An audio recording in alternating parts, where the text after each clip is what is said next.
Hello everyone, it is I, the Witch of Paint. This week I am painting the Northern Lights because the morning of the day when I painted this, which was Monday morning, my mum mentioned that there was a huge solar flare warning and that there might be internet issues to be expected. And because of this, the Northern Lights could be seen as far down as where we live at the western coast of Ireland. And that got me so excited. I was like, yeah, okay, screw anything I might have planned, which I haven't really, so, came easy for me. But I decided to paint the Northern Lights because of that. I did not get to see them that night because I went to bed too early to see them, but apparently the skies were really red, which is what usually happens when there is a solar flare this intense. It's sad that I didn't get to see them, and I was so bummed about it, but oh well. Let's talk about what I'm doing. Now, I didn't do a sketch for this painting because I didn't quite feel like I needed one for this one. I mean, basically it was just going to be some colours put down on the paper with no, proper structure. So I just wet the paper and put down some colours. As for, pretty much most of my paintings that I do, I used my big Van Gogh palette that I'd put together to see mostly what kinds of colours do I keep using more often, and, that sort of kind of helps me find out a little bit what sort of paints to buy more frequently than others, if that makes sense to you. But I basically used a lot of rose in this, as well as turquoise blue and turquoise green, which is just slightly different hues of turquoise, basically. And then I also mixed some lemon yellow in there to get some nice turquoisey colours in the sky. I did put indigo in spots where I wanted it to be darker, but in the end the sky is pretty light still. But regardless of that, the sky looks fine, so who cares? Anyway, something I'm probably going to be repeating a lot in this video is putting down the paints on wet paper, then taking a little spray bottle and spraying water onto the painting while I have the board tilted. I was trying to really try and get the effect of the polar lights. I think in the end it sort of succeeded. I mean, this has been by far the most successful painting I've done of Northern Lights, despite the little panic attacks I had over it. But I basically repeat that a few times, putting in the paint, spraying water on it, tilting it. At one point I got tired of holding it, so I decided to get my book stand and just have it tilt that way, because my hands needed a little bit of a break from holding the board, and thought it might be better for it to dry when it's tilted. It worked okay, though I did get some blooming at the top of it. I got rid of most of that though, so it's fine. The lower half of the painting I wanted to be a lake that was reflecting the lights above, because I don't know, I thought it would look nice, and the reference I was looking at had a lake underneath and some mountains in the background, so I just kind of decided to go for that general vibe. But anyway, while I'm doing that, let's talk about the Northern Lights. As I mentioned earlier, there was a massive eruption from the sun that resulted in the Northern Lights, also known as Aurora Borealis, to appear further south than they usually do, which is super, super rare apparently, and it probably looked very pretty, or at least scary, which I don't care which one, I would have loved to see them. Screw me for going to bed early. Anyway, they're caused by particle eruptions from the sun that disturb particles in the magnetosphere, as Wikipedia called it. It's basically, I guess, a fancy word for magnetic field?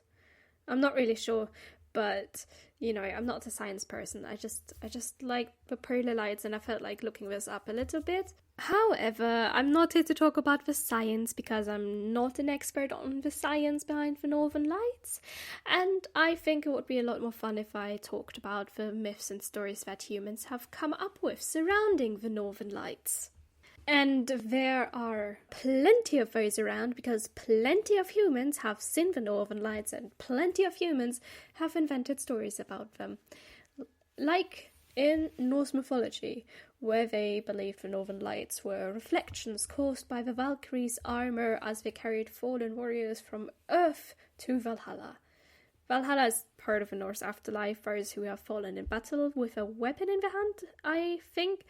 They were believed to have gone to Valhalla. And then in other Norse stories, the Northern Lights are the breath of the fallen warriors, while others yet again believe them to be the Bifrost Bridge that led the warriors to Valhalla. And here I always thought the Bifrost Bridge was a rainbow.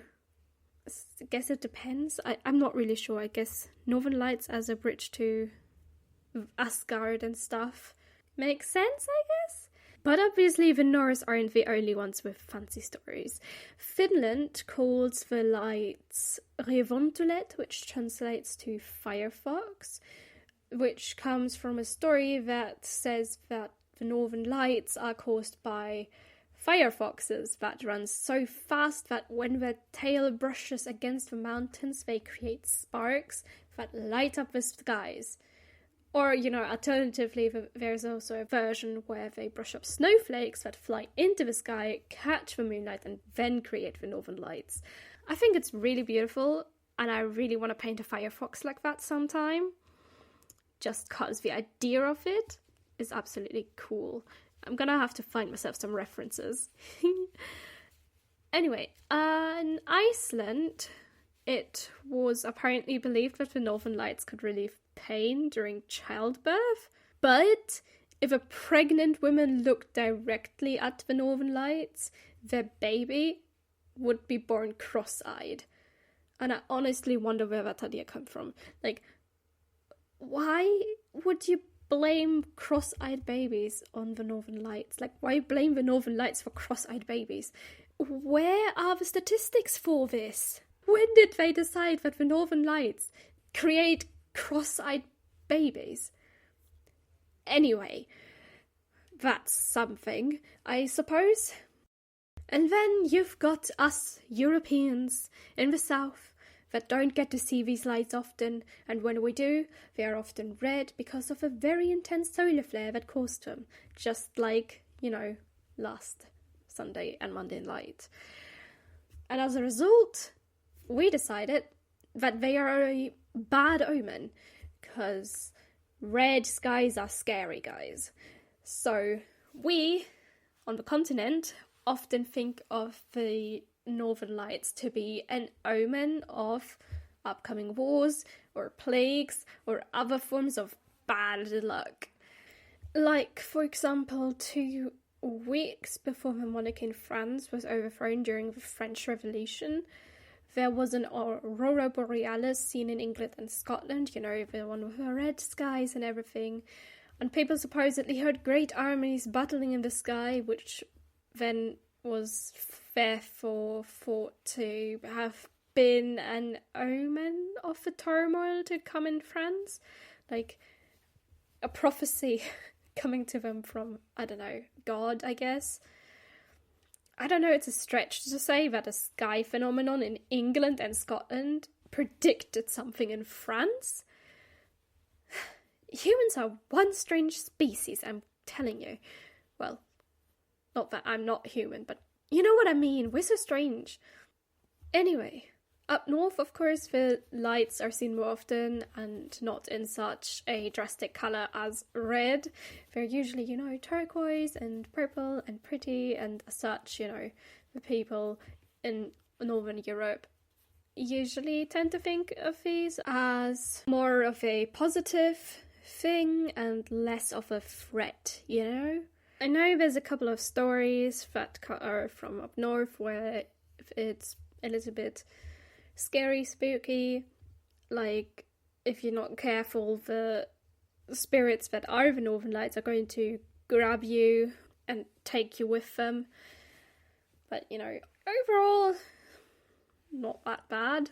There's also a story, I think, I don't remember from which one it was, from which area, but there was a story about the Northern Lights being spirits playing football with the head of a walrus.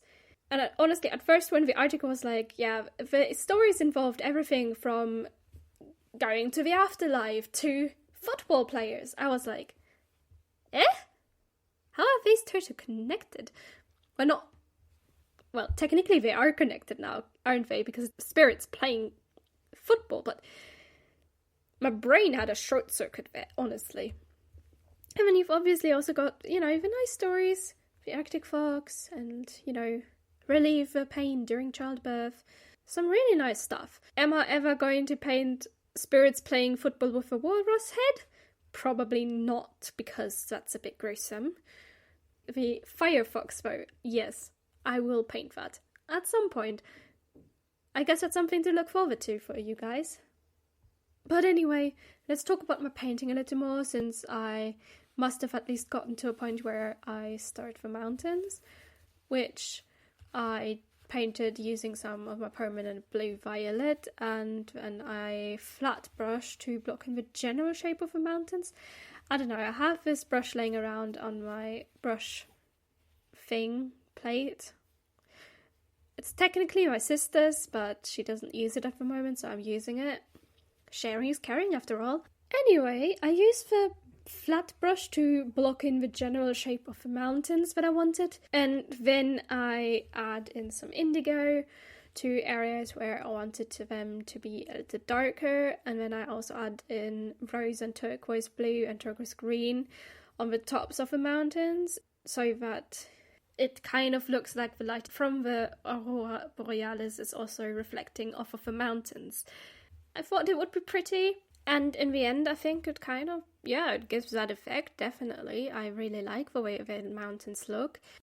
And then on the lake itself, to make it look a little bit more lakey, I guess, I painted some wavy lines in different colours, the rose, turquoise blue, and some indigos in the darker areas. And then I also added white over the top where the lights would be reflecting to make it look like shiny, because I love shiny. And then I had the oh so clever idea to put salt onto the mountains to try and make it bloom a little, make it look like a little bit, snowy on top of there. That did not work out in my favour. I shouldn't have used salt. Now that I think about it, I should have used a paper towel to make it look a little snowy on top of that. But I didn't. I used salt, and the salt got stuck to the paper, and when I rubbed it off, when it dried, it kind of tore a little bit of the paper with it. But all that aside, the mountains are pretty, and the lights are pretty, and the lake is pretty. I'm gonna keep telling myself that until my brain is convinced that this is fine. I painted over the torn paper, so really there's no need to worry. Even though from up close I can definitely see it, and the grainy salt that is still on the paper that I didn't rip off because I was too scared that it was going to take the paper with it and the whole painting would be ruined. Even though I kind of already felt like that one little bit of ripping already ruined the painting itself, but honestly that's an overreaction on my part. It looks fine, and really, these are some of the most successful Northern Lights I have painted ever. I haven't painted Northern Lights a lot or often, but the few times that I did, they didn't turn out right, and I didn't like the way they looked. And these ones, they're pretty. I like them. But really, from a distance, you can't see the damage I did to the paper, and you also can't see the grainy salt that you can see up close. If you just stand away at a distance, it looks fine. Honestly, that kind of makes a little bit of a charm of a painting, because the salt is a little bit glittery, and glittery is nice. I like glittery. The sky's a bit muddy, but it was supposed to be anyway, so I achieved what I was going for, and I'm pretty happy with this. Next time, if I do this by not using salt. Lesson learned there. Anyway, enough of me talking about how this painting made me panic. Sure you didn't want to hear that, because it looks quite lovely. There should be, of course, some darker areas in the sky. There should be more of that, and probably in the lake too. And the wavy lines on the lake, as I'm looking at it, a little bit too chunky for waves, but otherwise, Yeah, that's good. That's a good painting. I'm proud of myself because I have struggled to make some nice looking northern lights in the past. Let me tell you that, at least. But, with backgrounds and stuff, I'm gonna practice a bit more, probably. Yeah, we'll see. Next painting or the painting after that, because I think for my birthday I'm going to be putting something Pisces related. Well, it's not going to be on my birthday, but the video is going to be a day before my birthday, and I'm a little bit excited. So I'm going to try and do a Pisces video, see what Pisces is about. My own zodiac sign. Yay! Exciting! But anyway, we're coming to the end of this video, so let's look at the final result together. As I said, I had some issues with my painting regarding the salt, and the grainy texture still looks a little bit iffy to me. But overall, I got what I wanted, basically. I like the way it looks, overall. If I look at it from far, far away, it looks beautiful. Just don't go too close. Anyways, I hope you enjoyed this painting process, and if you did, like the video, subscribe to the channel, comment something fun about the Northern Lights, follow my socials, do all that fun stuff. I am The Witch of Paint, and I will see you next Sunday. Bye!